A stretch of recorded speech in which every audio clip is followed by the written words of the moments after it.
My brother got my fiancée pregnant before our wedding. Now my family wants me to forgive them, but I told them to get lost and moved away. This is going to be a long story, and it's just as crazy as it sounds. I'll try to be as succinct as possible, but there's a lot to cover here. I don't care if anyone believes this or not. It's so absurd that I need to vent. Also, I'm not going to sugarcoat anything, but I will omit any specifics that could identify me to anyone who is unfamiliar with the scenario. I'm 32 years old, and until a few months ago, I was engaged to my 5-year girlfriend. We'll call her Laura.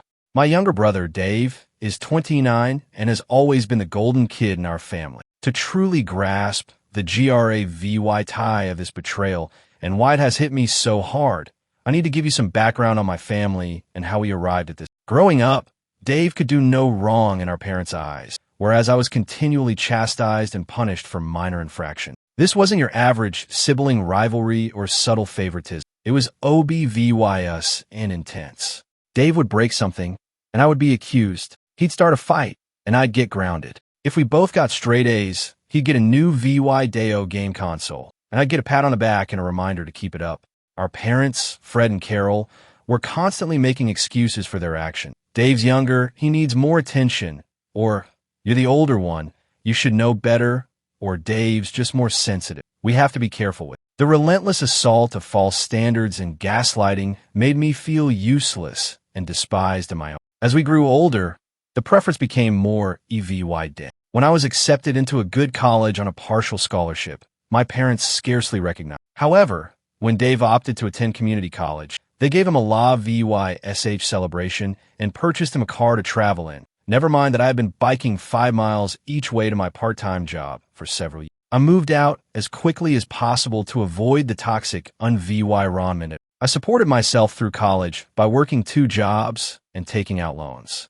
Meanwhile, Dave dropped out of school after 1 semester, citing that college was not for him. Our parents wholeheartedly backed his decision, commending him for knowing himself and not conforming to societal expectations. They even financed his string of failed business enterprises over the following few years. Regardless of how much distance I tried to put between myself and my family, they always found a way to bring me back. Holiday dinners were a nightmare of subtle insults and not-so-subtle parallel. Oh, you're still in that entry-level position? Well, Dave is considering establishing another business. He's very entrepreneurial. Never mind that I was establishing a secure profession while Dave depleted our parents' retirement money. Despite everything, I tried to keep my friendship with Dave. He was still my brother after all. However, it was always one-sided. I'd reach out and attempt to connect, but he'd either ignore me or find a way to make the conversation into a game he could win. If I was promoted, he would suddenly have a big opportunity coming up. If I started dating someone, he would inevitably be in a serious relationship. I met Laura while trying to reunite with. She was a friend of one of his short-lived girlfriends, and we clicked immediately. Laura was everything I wanted in a partner. Brilliant, humorous, kind, and stunningly beautiful. We began dating, and for the first time in my life, I felt truly satisfied and valued. My folks obviously were not pleased. They made sarcastic remarks about Laura being out of my league and asked what she saw in me. Dave, on the other hand, became quite interested in my life. He was always asking about Laura, wanting to know everything about her. At the moment, I was just relieved that he seemed to care about things. Looking back, I should have noticed a red flag. Laura and I moved in together after a year of dating, and it was fantastic. We both had solid professions, traveled, and discussed the future. I began to believe that just maybe I could have a life I had always desired, a good profession, a low-VYing partner, and perhaps children eventually. I proposed to Laura on our 4th anniversary. It was nothing fancy, simply a simple supper at home and a MOVYing speech. I was ecstatic when she said yes. We planned to have a long engagement and spend our time arranging the wedding. We weren't rushing. We had our entire lives ahead of us, or so I believe. When we told my family about our engagement, their emotions were diverse, to say the least. My mother put on a fake smile and remarked, "Oh, how nice," in a tone that implied it was anything but. My father grunted and murmured, "Good luck with that," before returning to the television. Dave, however, had the weirdest reaction. He congratulated us, but there was something strange about his smile, almost predatory. I dismissed it at the time, attributing it to my own fear. The following year was filled with wedding plans and job stress. Laura and I were both working long hours at our jobs to save up for the wedding and a down payment on a home. We hadn't seen each other as much as we used to, but I assumed it was simply a phase every partnership goes through difficult times, right? Looking back, I should have seen the indication. Laura grew distant, always on her phone, smiling at texts from people she swiftly dismissed as business. She began going out more with her companion, arriving home late and smelling of wine and cologne, but I fully trusted her. I never considered that she may be cheating, let alone with my own brother. Laura began acting strangely about 4 months ago. She was moody, irritated, and always nauseous. I was excited by the possibility that she might be pregnant. We hadn't tried, but we had discussed the possibility of having children in the future. I began to plan how I would help her, thinking nursery colors and baby names. Then, one night, she sat me down with tears in her eyes and delivered the bomb. She was pregnant, but it was not mine. I was stunned. We hadn't been intimate in a while due to our hectic schedules, but I never expected her to cheat on me. When I asked who the father was, she broke down and mumbled, "It's Dave." My entire universe came crashing down at that moment. Everything I thought I knew, everything I had based my existence, came crumbling down. I could not breathe. I could not think. All I could feel was an overwhelming sense of betrayal and loss. Laura attempted to explain, her words coming out quickly between sobbing. Apparently, it began during our engagement party. Dave had approached her and informed her that she was making a mistake by marrying me. He played on her insecurities, telling her she could do better and that he could provide to her with everything I couldn't. It wasn't a one-time occurrence. They'd been having an affair for months. I kicked Laura out that night. I couldn't bear to look at her or be in the same room with the lady who had deceived me so totally. She begged me to forgive her, explaining that it was a mistake and that she loved me. But all I could think of was how many times she had lied to my face and been with my brother while wearing the ring I'd given. After Laura left, I contacted Dave. I can't recall what I said. It was all a swirl of wrath, and he initially tried to play it casual, claiming that it was merely a drunken mistake and had no meaning. But when I questioned him, he became defensive, saying, "Well, maybe if you'd been a better fiancée, she wouldn't have come to me." I saw red. I got into my car and headed to his apartment, determined to do something that would make him regret what he said. I'm not sure what I was planning to do, but when I arrived, our parents were already there. Dave apparently called them first, telling them a narrative about Laura seducing him and how sorry he was. And you know what? They believed him. They always do. My mother immediately began lecturing me about forgiveness and family, while my father simply stood there with his arms crossed, looking disappointed in me, but not in his beloved Dave. I tried to explain what had actually happened, but they wouldn't listen. They kept telling me that I needed to forgive Dave and support Laura throughout her pregnancy, because family comes first. I lost it. Years of pent-up resentment and anger spilled forth. I told them exactly how I felt about their twisted sense of devotion, how they'd always favored Dave over me, and how they'd never taken my side or backed me. I told Dave that he was no longer my brother and that he had died. I told my parents they could have the son they'd always wanted because they didn't have me. I stormed off, ignoring their cries and pleads. I drove for hours with no destination in mind. Only I want to be away from everything and everyone. When I eventually got home, I discovered dozens of missed calls and messages. Laura begged for another opportunity as Dave alternated between apologies and accusations. The majority, however, came from my parents who demanded that I grow up and make amends. I ignored them all, rarely eating and sleeping. I called out of work, depleting all of my vacation days.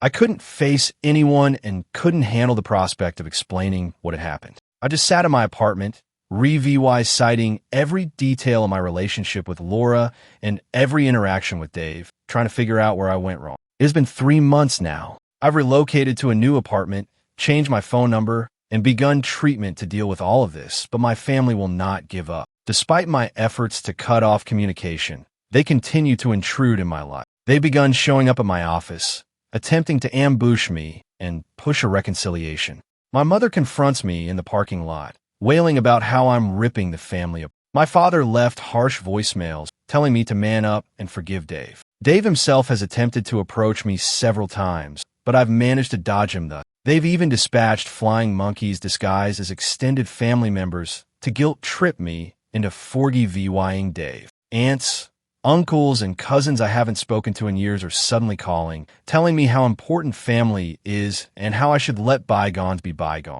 It's as if they're in another reality where Dave and Laura made a little mistake rather than a life-altering one. I received a message from Laura yesterday. She's keeping the baby and intends to co-parent with Dave, and guess what? My parents are overjoyed to become grandparents, forgetting the circumstances and the harsh remarks they used to make when Laura was with. The letter was full of apologies and explanations, including how she and Dave discovered real love via this terrible scenario. She even had the nerve to suggest that she hoped we could all become friends eventually for the sake of the child. I am at my wit's end. Part of me wishes to sever ties altogether and start over somewhere else, perhaps moving to another state, changing my identity, and creating a new life where no one knows about this mess. But another part of me is so outraged that I want to stay and fight to show them how twisted up the situation is. I don't know what to do now. The treachery has had an impact on all aspects of my life. I cannot take being alone with my thoughts. I haven't even considered dating again. The idea of trusting someone like that scares me. I've also lost friends over this. Those who believe I should take the high road and reunite with my family. As if I'm terrible for refusing to play happy families with the people who have wounded me the most. The idea of Laura and Dave raising a kid together, a child who should have been mine, is like a continual stab in my gut. I understand cognitively that the child is innocent in all of this. It is not the baby's fault that its parents are lying, cheating scumbags, but I can't bring myself to feel good about its existence. My parents have begun to discuss how I should be involved in the child's life and how I will become an uncle. The concept makes me feel physically ill. How can I look at this youngster and not recognize the ultimate emblem of my brother's betrayal? So Reddit, I guess my question is, am I the idiot for refusing to forgive my brother and ex-fiancée? Am I wrong to want to lose relations with my family over this? Any help on how to proceed would be greatly appreciated, as I now feel like I'm drowning in a sea of treachery and gaslight. I apologize for the lengthy post. If you made it this far, I appreciate it. Writing all of this down has been cathartic in a way. I'm not sure what I hope to gain from sharing this validation, guidance, or simply the opportunity to scream into the void and have someone, anybody, hear me. Edit. Holy God, this exploded up overnight. Thank you all for your help, and add VYC. I'm astonished by the response, and it will take me some time to look through all of the comments. However, I wanted to answer a few typical questions. One, yes, I have consulted with a lawyer about getting a restraining order against my family. It is currently in progress. 2, I don't intend to have any contact with the baby. It's not the child's fault, but I can't become involved without losing my sanity. 3, for those who have inquired about my job, I have already spoken with HR about the situation. They are aware and supportive. They have strength and security at the front desk and offer me the option to work from home more frequently. I am grateful for their understanding. For many of you have inquired whether I had contemplated relocating to another city or state. It is definitely something I'm thinking about. My company has offices in several other cities, so a transfer may be possible. I'm considering the advantages and cons. 5, to those suggesting a DNA test, Laura acknowledged the affair, and the timeline is I see no reason to suspect the child is not Dave's. Even if it was mine, I doubt I could ever look at that child without thinking of this. 6, I've been overwhelmed by the number of people who have had similar experience. It's upsetting to realize how widespread this type of betrayal is, but it's also strangely comforting to know that I'm not alone. Thank you all for being vulnerable and sharing. 7, to the Indie VY duel who inquired if I had considered taking legal action against Dave for alienation of affection, I looked into it, but it is not recognized in my state. Even if it were, I don't think I have the energy for a legal battle right now. 8, several people have noted that Dave's BHA VY or appears narcissistic. I've started reading about narcissistic personality disorder, and much of it rings true. It helps me comprehend, but does not excuse some of his acts. 9, those who have inquired about Laura's family are as startled and appalled as one could anticipate. They have cut off communication with her and have reached out to offer me their support. It's a minor comfort, but I value it. 10, to the Indie VY duel who asked if I considered VYing my own children's son. Honestly, this entire experience has made me wonder whether I want to have a family at all, but I'm trying not to make any major decisions while I analyze it. I'll keep you updated if anything big happens, but for the time being, my focus is on recovering and MOVYing it. Thank you again, Reddit. You have helped more than you realize. Your encouragement and suggestions have given me a lot to think about, and they have truly been a lifeline during this tough time. I may not be able to answer every remark, but please know that I read them all, and they're making me feel less alone in this. Update. Hello, Reddit. It's been approximately 2 weeks since my pre-VYS post, and it has been a full roller coaster. First, thank you all for your enormous support and suggestions. I never anticipated my post to go so viral, and going through all of your responses has been both upsetting and oddly reassuring. It's disturbing how regular this type of deception is. The last several weeks have been tough, to say the least. Remember how I said I was working on obtaining a restraining order?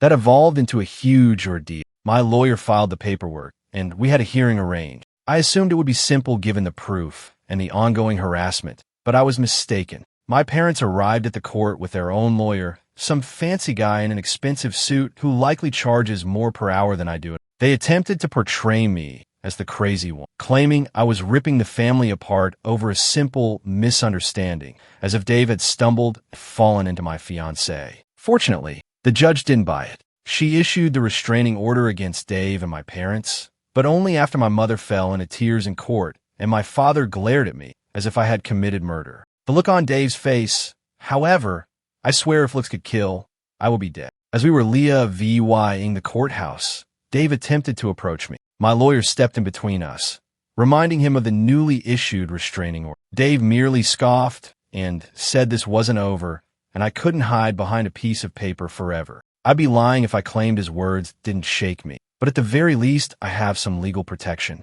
The job situation has been another nightmare. Remember when I mentioned that my family had been showing up at my workplace? This came to a head last week. I was in a meeting with a customer when my assistant alerted me that my mother was in the lobby and raising a disturbance. Apparently, she had brought a photo album and was attempting to show my coworkers baby images of Dave and me, while lamenting about how close her boys used. I excused myself from the meeting and went down to the lobby, where I discovered my mother surrounded by a number of uncomfortable-looking coworkers. She was in the middle of relating a story about how Dave and I used to bathe together as toddlers when she noticed. She attempted to rush toward me talking about a baby shower, but I interrupted her. I told her she had to go right away, or I would call the police and have her removed for trespassing and breaking the restraining order. Her expression was as if I had slapped her, but after everything they had put me through, I couldn't bring myself to care. Security let her out, and I had to spend the next hour performing damage control with my employer and coworkers. Fortunately, most of them understood, but I could tell some were wondering what kind of drama I was bringing into the office. But it was the fight with Dave that really threw everything off track. Last Saturday, I was in the gym trying to let out some of my frustration on the punching bag. I was so into my training that I didn't notice someone approaching me until I heard his voice. I swung around, and there was Dave smirking at me as if he hadn't just broken the restraining order. He began speaking loudly enough for anyone surrounding me. I ordered him to go before I contacted the cops, but he laughed and said he'd tell them how I had threatened him and Laura. That was when I lost it. I swiped at him, my first landing on his jaw. He stumbled backward before lunging at me. We ended up on the floor, trading blows like kids again, except this time there were no parents to separate us. No one instructing me to be the larger person and let Dave win. I got a few nice hits before the gym staff separated us. Dave's nose was bleeding, and I could feel my own swelling shut. We were both shrieking, trying to get free and get back at each other. The gym manager threatened to call the cops, which ultimately shook me out of it. I grabbed my belongings and fled. I was DRIVYing home, still shaking from adrenaline, when I received a call from an unknown number. Against my better judgment, I responded. Laura was shouting at me about how I had broken Dave's nose and that he could require surgery. I couldn't help laughing. The ridiculousness of her being upset with me after what they'd done was simply too much. I apologized if I had upset her little boyfriend, whom she had been sleeping with behind my back for several months. She began sobbing, complaining about how anxious she was, how the baby could detect her pain, and how I could be so selfish. I hung up and blocked her phone. The aftermath from the brawl was severe. The news had spread like wildfire throughout our socials. My phone was flooded with texts from friends and family members, some supporting me, others calling me out for assaulting my poor defenseless brother. Laura's parents contacted me again, expressing their support for me and their displeasure in their daughter. It was a minor consolation, but at this point, I'll take what I can. The restraining order does not seem adequate anymore. Dave has demonstrated his willingness to violate it, and I'm concerned about what he'll do next. The legal fallout has been a nightmare. My lawyer called me the day after the gym incident. Dave apparently filed assault accusations again. I recounted what had happened, how Dave had violated the restraining order and provoked me. My lawyer groaned and said we'd fight it, but it might be a tough struggle considering that I threw the first punch. We are in the process of bringing our own charges against Dave for breaking the restraining order. My lawyer is Con V. Wine said that this will benefit our case, but nothing is guaranteed. I've had a pro V. Y to police statements, show them injuries on my face and knuckles, and justify defending myself against my own brother, which is humiliating. Dave and I have been banned from the gym for. I can't blame them, but it's unfortunate that the gym was one of the few places where I felt like I could let out some of my frustration in a healthy manner. My cousin Hope, whom I've always been close to, called me the other day. She's taken a lot of pressure from her family for supporting me, but she's staying firm. She told me about what had been going on behind the scenes. Apparently, my parents have been telling everyone that I'm experiencing a mental breakdown. They claim that Laura and Dave's relationship began after Laura and I split up, and that I am simply envious and unable to let go. According to Hope, most of the family is skeptical, but some are not. It's irritating to know that they're spreading false information about me while I'm attempting to recuperate. Things at work have been, to say the least, difficult. After the incident with my mother in the lobby and the argument with Dave, which went viral on local social media, I can sense my coworkers are on edge around me. My manager called me into his office earlier this week. He began by stating he valued me as an employee and realizes I'm going through a difficult period, but then he dropped the bombshell. He believes it would be best if I took a leave of absence until things calm down. He suggested we call a personal sabbatical, paid of course. I wanted to fight to tell him that work is the only thing keeping me sane right now, but I knew the choice had already been made. So I agreed, thanked him for his understanding, and began to pack up my office. As I was leaving, I overheard two of my coworkers discussing how my brother got my fiancée pregnant. I slammed my office door louder than required as I exited, taking some little satisfaction in watching them jump. I'd be lying if I said none of this was impacting me. I started taking long drives at night to get out of my flat. Sometimes I find myself parked outside my former place, the one I lived with Laura, wondering how my life got so messed up. In the midst of this commotion, I received support from an unexpected source, Laura's younger sister Iris. Iris contacted me on social media, apologizing for her sister's conduct and giving her support. At first I was skeptical, what if this was a trick, but after speaking with her I realized she's equally disgusted by Laura's behavior, or as I am. She's been telling me about what's going on in Laura and Dave's lives. They appear to have moved in together, levying as if they hadn't just destroyed numerous lives to be together. Iris claims Laura has been attempting to portray herself as the VY Tim, crying to anybody who would listen about how she never intended to hurt anyone and how she and Dave are soulmates who found each other against all odds. It makes me sick to my stomach, but I appreciate Iris keeping me in the loop. After all, information is power, even if it is knowledge that I would prefer not to have. The social media environment has been a nightmare. I've always been a rather private person, but this event has thrown me into the unwanted spotlight. Someone, probably one of Dave's friends, posted about our gym feud on a local Facebook. The post did not mention our names, but it described the incident in enough detail for anyone who knows us to figure it out. The comment area became a battleground. Some indie VY duels defended me, claiming Dave received what he deserved. Others described me as unstable and said I needed to be locked up. I made the mistake of looking over some of the comments one night after VY. Too many beers, a huge mistake. I ended up hurling my phone across the room so hard that the screen cracked. Since then, I've canceled most of my social media profiles. I can't deal with the continuous notifications and messages from folks I haven't spoken to in years, who suddenly want to know all the juicy details about my personal life. With everything that has happened, I have realized that I cannot stay in this city any longer. There are too many memories and chances to run into Laura, Dave, or my parents. I've started looking for internal moves, and there's a promising opportunity in our Seattle office.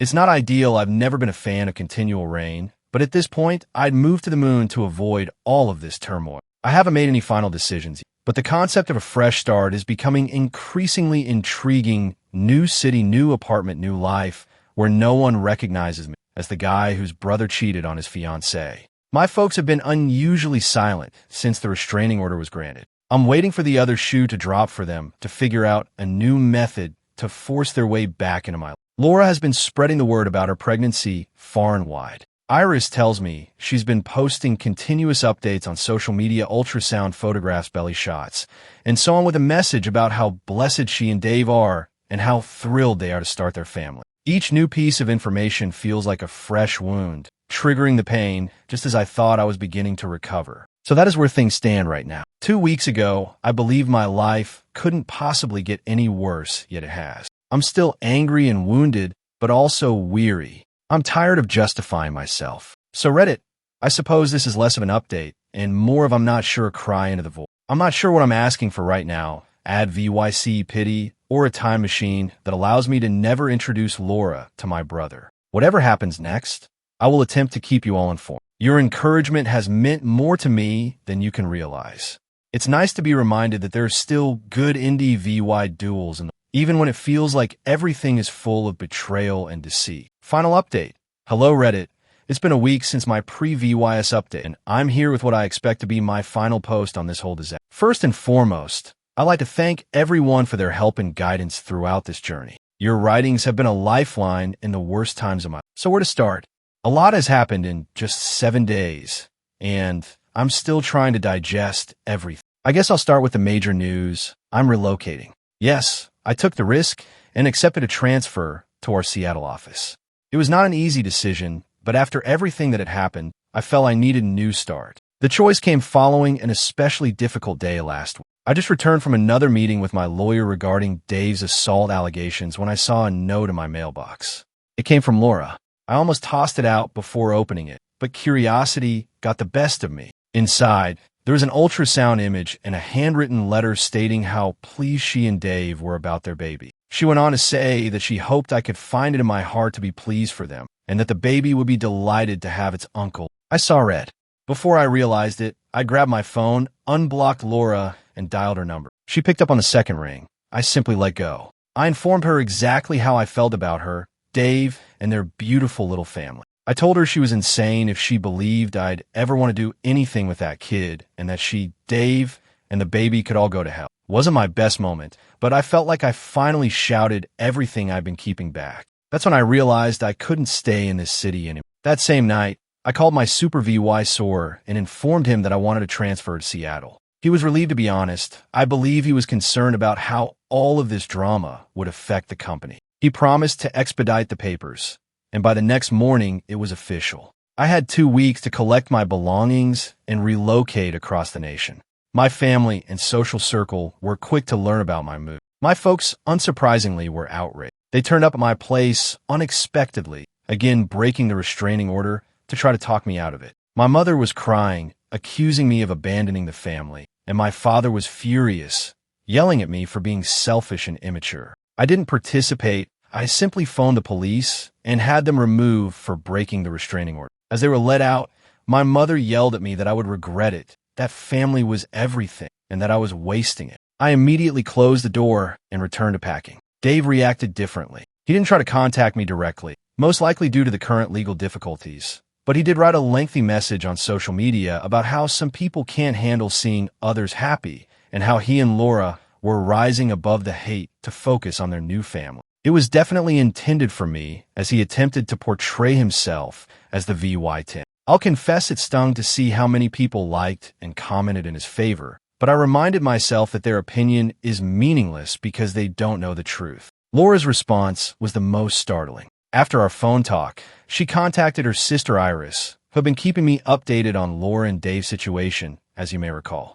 Apparently, my statements had a greater impact than I had imagined. Iris informed me that Laura had broken down, stating that she realized what she and Dave had done was terrible and was scared of the future. My cousin Hope, bless her, offered to help me pack. She even informed me more about what's going on with the family. Hope told me that my aunt, my mother's sister, had a heated argument with my mother, accusing her of always favoring Dave and pushing me away. My aunt complained that my parents were reaping the consequences of their years of favoritism. I I can't say I'm not relieved to hear that someone is finally calling them out for their BHA VUI, or my lawyer assures me that my move will have no effect on the legal case, which is currently pending. We're still pursuing charges against Dave for breaching the restraining order and defending the assault accusations he brought against him. My lawyer seems certain that the judge will see through Dave's arguments, particularly considering his history of breaching the restraining order. The fact that I'm going across the nation should also show that I'm not a threat to Dave, which may help get his charges dropped. I don't know if I'll post any further updates after this part of starting over is putting the past behind, and as helpful as this group has been, I believe it is time for me to move on from re-VY, citing this. I need to focus on creating my new life rather than obsessing on the past. So I believe this is my final update. Wish me luck, Reddit. I've got a whole new life ahead of me in Seattle, and I intend to make the most of it. Thank you so much for staying till the end. If you enjoy our VY Deos, don't forget to like, share, and subscribe. Have a good day. Thank you for watching. If you haven't subscribed yet, please do so and hit the notification bell to stay updated with more shocking real-life stories happening.